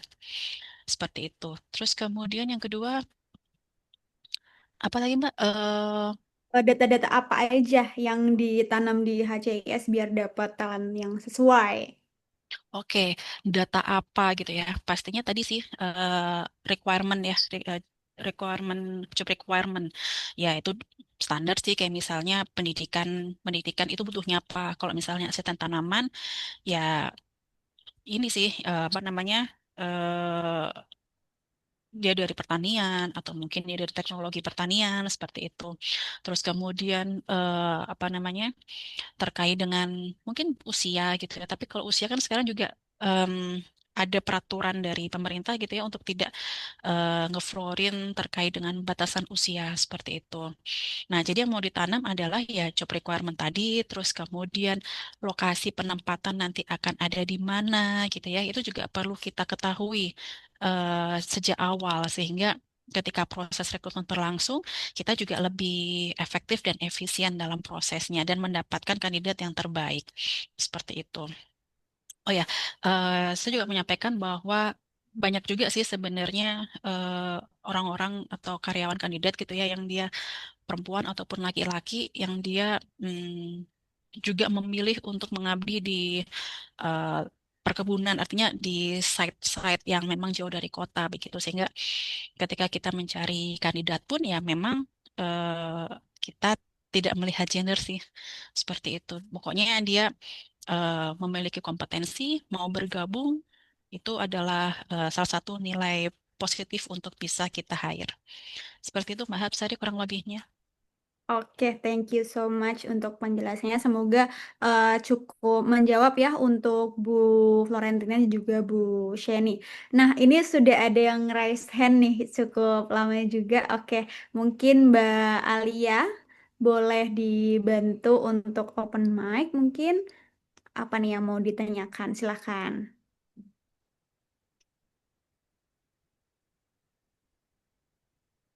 Halo Bu Alia, masih di sini kah?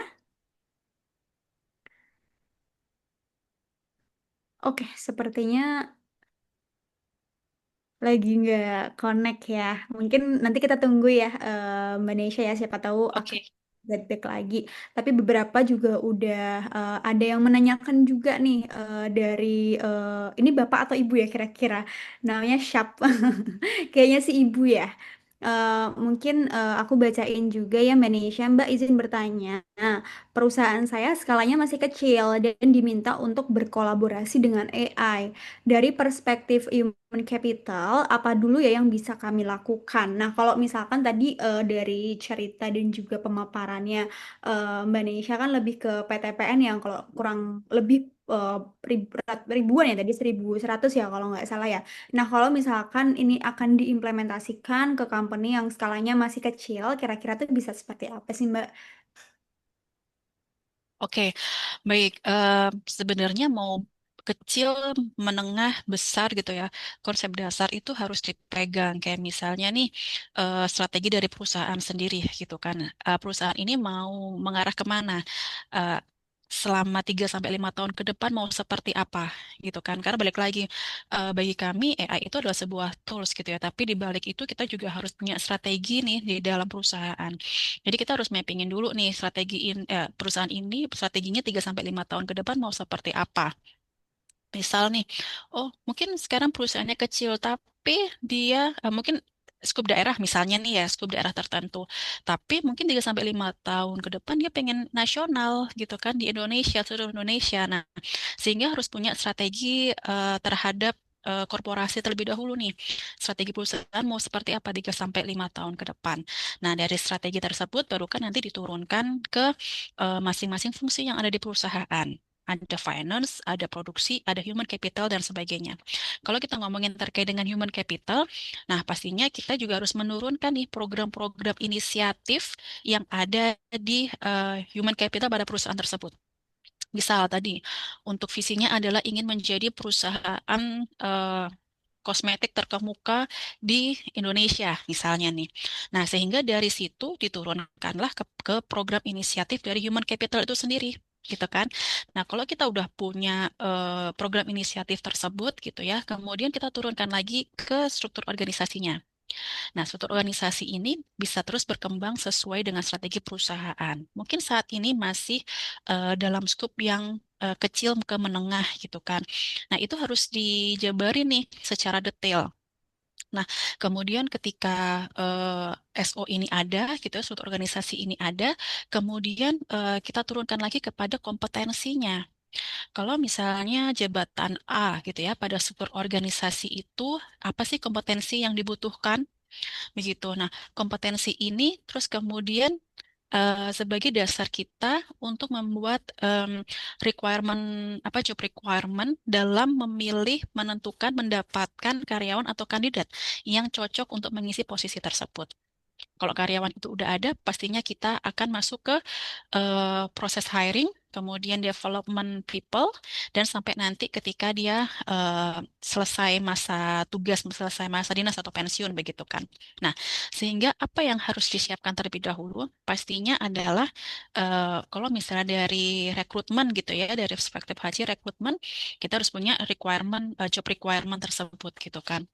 Kemudian kalau misalnya AI ini mau digunakan untuk learning gitu, misalnya untuk pengembangan karyawan, ya kita harus tahu juga nih gap kompetensi dari karyawan dari people itu seperti apa gitu ya. Misal, em, apa namanya, karyawan itu udah dilakukan asesmen nih, dilakukan asesmen, terus kemudian didapatkan lagi kompetensi itu, gitu kan. Nah, sehingga penggunaan AI ini sendiri sebagai tools gitu ya bisa menjawab nih terkait dengan tantangannya. Oh, misalnya gapnya adalah di apa ya komunikasi misalnya terkait dengan communication. Nah, sehingga teman-teman yang ada di learning gitu ya, ketika membangun platform tertentu menggunakan AI, cocok nih dengan gap kompetensi yang memang dibutuhkan oleh si karyawan itu sendiri. Nah, sama halnya dengan proses-proses di human capital setelahnya sampai dengan proses selesainya masa tugas si karyawan itu sendiri gitu ya. Jadi memang balik lagi sih menurut saya gitu ya, AI ini adalah sebuah tools tetapi tetap harus ada suntikan ide-ide individu atau manusia di balik itu semua. Gitu sih Mbak Hapsari, semoga menjawab. Siap, thank you. Semoga menjawab juga ya tadi pertanyaan dari Ibu Syap gitu. Nah tadi Mbak Aya sempat ngetik nih di kolom komentar ternyata speaker laptopnya saya berkendala gitu. Jadi mungkin buat Bu Aya jika masih pengen bertanya dan berdiskusi boleh banget untuk diketikkan aja pertanyaannya di kolom komentar. Nah sambil menunggu ada pertanyaan lagi nih Manesha dari Bu Sasa. Nah, dari pengalaman Bu Nesya, apa saja praktik yang biasanya membantu sebuah capability baru benar-benar menjadi kebiasaan kerja nih di dalam tim? Jadi lebih ke tadi ya, sustainability-nya ya, nggak cuman FOMO di awal, tapi benar-benar terimplementasi secara sustain dan berkelanjutan gitu. Nah, dari pengalaman atau mungkin saran dari Mbak Nesya, kira-kira gimana nih untuk case ini? Oke, baik. Agar benar-benar menjadi kebiasaan gitu ya. Kalau ngomongin kebiasaan berarti ada apa ya hal-hal yang terus-menerus digaungkan, terus-menerus diimplementasikan, dilakukan sehingga bisa menjadi kebiasaan kerja atau kebiasaan baru lah gitu. Pastinya kita harus punya culture gitu ya. Culture, kalau misalnya kita ngomongin perusahaan, berarti kita harus punya corporate culture gitu kan. Di BUMN ada corporate culture, di swasta pun ada, bahkan mungkin di apa namanya startup gitu ya, dia udah punya culture tertentu sesuai dengan visi misi dari perusahaan.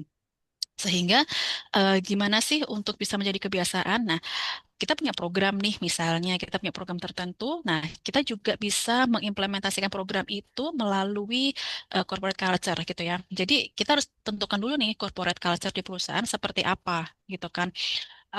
Di corporate culture itu bisa diturunkan dari visi misi atau strategi perusahaan gitu.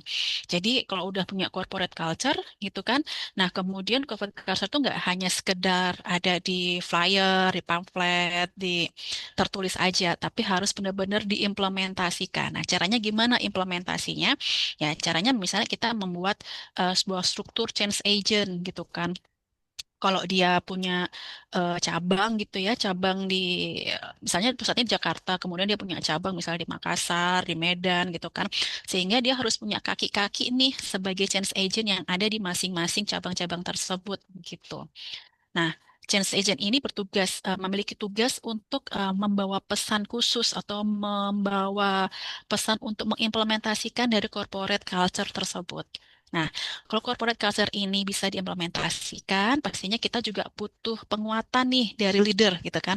Kalau tadi mungkin di slide saya ada role model gitu ya, leader sebagai role model gitu. Nah, sehingga peran dari leader ini juga apa namanya menjadi hal yang penting nih untuk bisa eh, menguatkan gitu ya, menguatkan sebuah kebiasaan kerja yang lebih baik lagi begitu.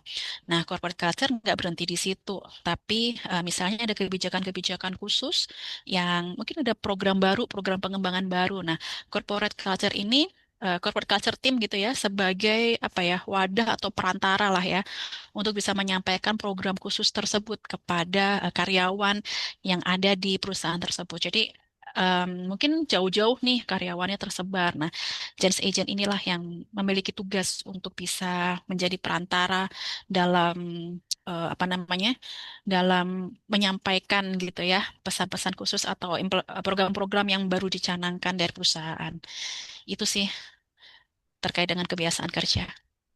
Oke, terima kasih banyak Mbak Nesya sekali lagi untuk jawabannya Bu Sasa tadi ya atas pertanyaan Bu Sasha. Nah, ini kebetulan kita waktunya tinggal 6 menit lagi. Mungkin dari Bu Alia, apakah masih ada yang pengen ditanyakan? Misalkan masih, apakah mau disampaikan secara langsung atau mau lewat chat? Nanti kita tunggu ya. Nah, berhubung keterbatasan waktu juga nih Mbak Nesya, sayangnya nggak kerasa ya kita udah Halo ngobrol-ngobrol. Kak Hasari. Oh, ternyata masih mau bergabung. Oke, mungkin sebelum aku tadi mau memberikan janjiku tadi terkait free assessment, kita terakhir ya, Mbak Nesya ya ke Bu Oke, Alia. Mungkin silakan Bu Alia boleh disampaikan pertanyaannya. Oke, terima kasih sebelumnya karena waktu itu tinggal sebentar, tapi saya masih memaksakan untuk bertanya. Semoga bisa membantu kegelisahan saya ya. Jadi HR kan pasti beberapa perusahaan, bukan beberapa. Tadi kita udah sempat disinggung juga sama Kak Asari. Semua orang sekarang ngomongin AI, semua orang bertranslasi ke AI. Nah, kan udah banyak banget nih kayak statement bahwa nanti akan ada pengurangan dan orang-orang akan digantikan dengan AI gitu ya. Tadi saya sempat sudah lihat screenshotnya juga bahwa kayak untuk di rekrutmen sendiri itu sudah hampir istilahnya sudah hampir sesuai dalam artian prosesnya akan lebih cepat kayak CV itu akan langsung di screening langsung mereka backgroundnya apa kebiasaannya gimana pribadinya seperti apa gitu which is itu sebetulnya kan sangat efisien untuk pekerjaan kita sekarang ya tapi uh, apa efek samping AI yang harus kita concern mulai dari sekarang dan sebagai HRD mungkin apa yang harus kita persiapkan untuk perusahaan kita bisa bertransformasi ke AI ini dalam artian yang positif gitu karena di perusahaan saya saat ini sudah mulai istilahnya membiasakan menggunakan AI tapi justru menjadi suatu momok yang negatif di antara karyawan kita sekarang kurang lebih seperti itu Kak Sari dan Mbak Nesya. Oke. Udah ke mute duluan. Makasih banyak Bu Alia untuk pertanyaannya. Jadi tadi itu ya Mbak Nesya bagaimana tetap mengadopsi AI di perusahaan tapi tetap bertanggung jawab gitu. Jadi kayak bukan jadinya ke arah negatif atau yang disampaikan Bu Alia tadi menjadi momok gitu. oke. Kalau pandangan kami adalah hmm, kita harus punya sebagai karyawan, sebagai individu, kita harus punya nilai plus nilai tambah gitu ya. Artinya eh, bagi kami AI itu tidak akan menggantikan orang gitu ya karena mungkin tadi udah di-spill di awal bahwa AI itu sebagai tools tapi ada seseorang di balik layar yang menjadi pemikirnya gitu kan. Ada sistem-sistem yang memang harus di apa namanya dikuatkan terlebih dahulu, di-create terlebih dahulu. Nah, siapa yang menyusun sistem itu ya pastinya juga pemikirnya otaknya adalah individu, manusia ataupun karyawan. Sehingga harusnya AI itu tidak menjadi momok gitu ya, karena manusia nggak akan tergantikan dengan AI. Cuma nanti ini bisa ditambahkan oleh Mbak Hapsari ya, yang memang sudah banyak ngomongin terkait dengan AI dan juga digitalisasi. Tapi kalau dari pandangan kami, ya sehingga kita harus bisa menguatkan si karyawan itu sendiri. Nah, pakai konsep yang tadi awareness sampai dengan reinforcement gitu kan. Karyawan itu nggak cuman aware terhadap penggunaan AI, tapi dia harus dikuatkan juga gitu kan. Dia harus dikuatkan juga, harus ada support dari leaders begitu, sehingga karyawan itu menjadi apa ya, menjadi punya value gitu ya, menjadi punya value bahwa oh ternyata AI ini ada, program ini ada melalui AI karena memang hasil dari pemikiran saya begitu, hasil pemikiran dari karyawan atau individu itu gitu, sehingga buat saya manusia itu nggak akan tergantikan nih oleh AI. Nah, kalau ngomongin terkait dengan ya kalau AI udah ada gimana tentang jumlah karyawan gitu kan. Misalnya ada pengurangan karyawan, pensiun dini dan sebagainya. Nah, sehingga dalam eh, implementasi dari AI sendiri kita harus punya roadmap nih. Nah, roadmap itu misalnya kita mau em, membuat apa ya program tertentu yang juga ya program yang berhubungan atau yang bisa melibatkan AI gitu. Nah, kita harus punya roadmapnya dulu nih. Roadmapnya AI itu bakal seperti apa ya dalam jangka pendek, menengah, dan panjang. Sehingga dalam hal ini kita bisa sebagai human capital, sebagai HR, harus bisa melakukan perencanaan tenaga kerja yang baik, workforce planningnya juga harus baik gitu kan. Jadi kalau mau ngembangin sesuatu harus punya roadmap-nya dulu nih, sehingga kita bisa eh, melihat nih workforce planning kita 3 sampai 5 tahun ke depan seperti apa setelah pasca penggunaan dari AI ini sendiri. Itu sih pandangan terkait dengan human capital gitu ya dari saya.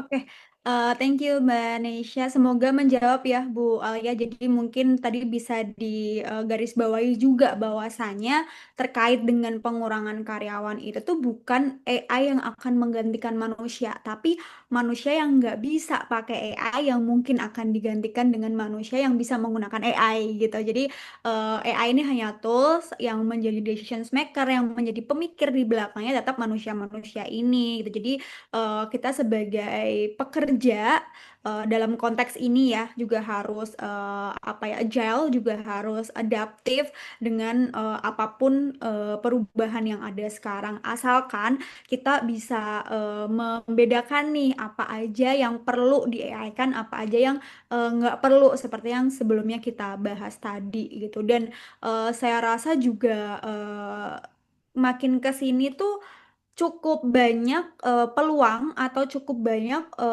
roles-roles baru juga sih sebenarnya ya terkait AI ini gitu, yang mungkin dulunya kayak kita ngomongin AI engineer gitu. Dulu tuh engineer kan nggak ada yang judulnya AI engineer gitu. Nah, tapi dengan adanya AI ini tuh eh, di satu sisi juga membuka posisi-posisi baru juga. Nah, mungkin kalau teman-teman pengen start duluan nih untuk mencari kesempatan itu, sebenarnya itu tadi gitu, AI nggak bakal menggantikan manusia, tapi manusia yang nggak bisa memanfaatkan AI yang akan tergantikan gitu. Nah, Iya. Aku mau nambahin dikit sih, Mbak. ya Jadi Mbak. kalau ngomongin terkait dengan performance management, contohnya nih, mungkin ada beberapa perusahaan yang udah menerapkan AI untuk performance management gitu kan. Tetapi performance management ini kan dia nggak hanya sekedar skor ya, nggak hanya sekedar bahwa oh dia mencapai KPI-nya nih, mencapai targetnya. Tapi kan pasti ada coaching nih, coaching ini dari atasan misalnya gitu kan, untuk gimana caranya si KPI ini bisa lebih mencapai target lagi. Nah, inilah suntikan-suntikan dari manusia atau dari leader sendiri gitu kan, dari karyawan em, yang akhirnya ya manusia nggak akan tergantikan karena tetap harus ada validasi dari human gitu kan untuk apa ya bisa memvalidasi dari hasil olahan KPI melalui AI tadi begitu. Kasarnya gitu deh pokoknya. Dan sebenarnya salah satu cara yang paling gampang agar kita tuh bisa adaptif, bisa agile tuh salah satunya juga dengan mengikuti acara-acara kayak gini ya, Mbak Nesya ya kan. Yes, betul. Kita jadi bisa bertukar pikiran, mungkin tahu gimana sih perusahaan sekaliber PTPN gitu, misalkan dengan karyawan yang udah ribuan gitu tuh memanfaatkan AI gimana. Tapi kita pun juga bisa bertukar pikiran dan bertukar cita juga tadi dengan Ibu Syap juga ya, yang mungkin company-nya belum sebesar itu. Terus cara pengimplementasiannya gimana? Tadi pun saya juga sempat sharing juga isu-isu atau tren-tren dari partner-partner Binar tuh selama ini tuh seperti apa. Nah, mungkin kalau terlalu overwhelm atau aduh bingung nih mulainya dari mana, mungkin salah satunya juga bisa mengikuti yang paling simpel ya, mengikuti acara-acara seperti ini gitu. Dan nggak usah khawatir juga Bapak Ibu, karena Binar Insight ini nanti akan ada episode keduanya. Jadi mungkin nanti kalau mau ngobrol-ngobrol lagi khususnya terkait digital transformation ataupun AI, nanti bisa langsung stay tune di Instagramnya Binar aja untuk episode yang kedua. Kalau nggak salah di tanggal 11 ya Mbak Meita ya. Betul, di tanggal 11 Maret ini nanti akan ada episode Binar Insight yang kedua gitu. Nah, baik Bapak Ibu, tadi pertanyaan dan juga diskusi sekaligus jawaban dari Mbak Nesya dari pertanyaan Bu Alia tadi sekaligus menjadi akhir nih dari diskusi kita sore hari ini sayangnya gitu, karena keterbatasan waktu juga mungkin kita bisa summarize ya. Mungkin aku summarize sedikit ya Mbak Nesya. Jadi kita bisa simpulkan lah dari obrolan kita sore hari ini bahwasanya em, AI atau teknologi yang ada sekarang itu sebenarnya potensinya tuh besar sekali, potensinya gede untuk bisa membantu meningkatkan produktivitas kerja kita gitu. Tapi dampak tersebut tuh nggak akan muncul nih kalau hanya FOMO atau hanya memperkenalkan tools baru aja. Jauh yang lebih penting daripada itu adalah seperti yang disampaikan Mbak Nesya tadi, ada bagaimana organisasi itu bisa membantu karyawannya membangun kebiasaan kerja baru yang memanfaatkan teknologi AI secara tepat. Tadi mungkin bisa bekerja sama dengan corporate culture, teams, atau menjadikan leader sebagai role model, atau project-project assignment agar ini tuh bisa scalable dan juga bisa sustain gitu. Jadi nggak cuman FOMO di awal aja, tapi benar-benar bisa berdampak dan bisa benar-benar impactful terhadap productivity kita. Nah, sesuai janji saya sebelumnya tadi, Bapak Ibu di sini dari Biner akan memberikan free assessment nih untuk Bapak Ibu sekalian apabila pengen memulai nih untuk free assessment AI readiness. Nah, mungkin dari aku atau Mbak Mita yang akan share screen. Oke, nah Bapak Ibu sekalian bisa langsung scan barcode yang ada di layar ya. Ini aku bantu.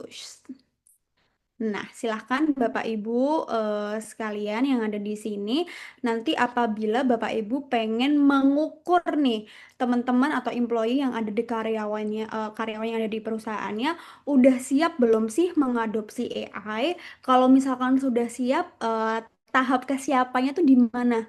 Sebelum akhirnya benar-benar memulai untuk mengimplementasikan AI agar effort, resource, dan juga tenaga baik waktu maupun biaya itu tidak terpakai secara sia-sia gitu. Jadi benar-benar terhitung dan termaksimalkan gitu. Nanti boleh di-scan di barcode yang ada di layar. Oke, mungkin Bapak Ibu sekalian di sini Mbak, ada aku yang juga boleh ikut asesmen kan? boleh dong. Boleh, boleh banget. Boleh Oke. banget. Oke, mungkin terakhir ya sebelum kita benar-benar mengakhiri karena udah lebih dari 6 menit nih sayangnya.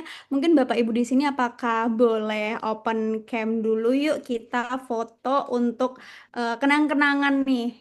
Nanti siapa tahu ada yang udah sempat chat-chatan lewat personal chat tadi sama eh, partisipan yang lain biar nggak lupa mukanya, biar besok-besok bisa ngobrol-ngobrol lagi. Oke, mungkin Mbak Meita boleh dibantu untuk screenshot ya. Aku bantu hitung. 1, 2, 3. Oke, sekali lagi mungkin gaya bebas. 1, 2, 3. Oke, sekali lagi terima kasih banyak Bapak Ibu sekalian. Terima kasih juga Bu Neisha dan juga teman-teman yang lain atas waktunya di sore hari ini ya tadi yang kita mulai energi cek. Semoga sampai akhir energinya tetap love-love terus ya. Jangan ada yang sedih-sedih lagi. Sebentar lagi juga akan buka puasa. Mungkin dari Binar, aku mewakili teman-teman dari Binar mengucapkan terima kasih banyak untuk partisipasinya. Kita ketemu lagi di Binar Insight yang episode kedua. Dan selamat berbuka puasa. Sebentar lagi sih. Bye. Terima kasih Mbak Sari semuanya. Terima kasih. Sukses selalu. Terima kasih Terima Mbak Sari, kasih Mbak semuanya. Nisa. Oke. Izin live ya. Ya, Mbak Nesya. Thank you.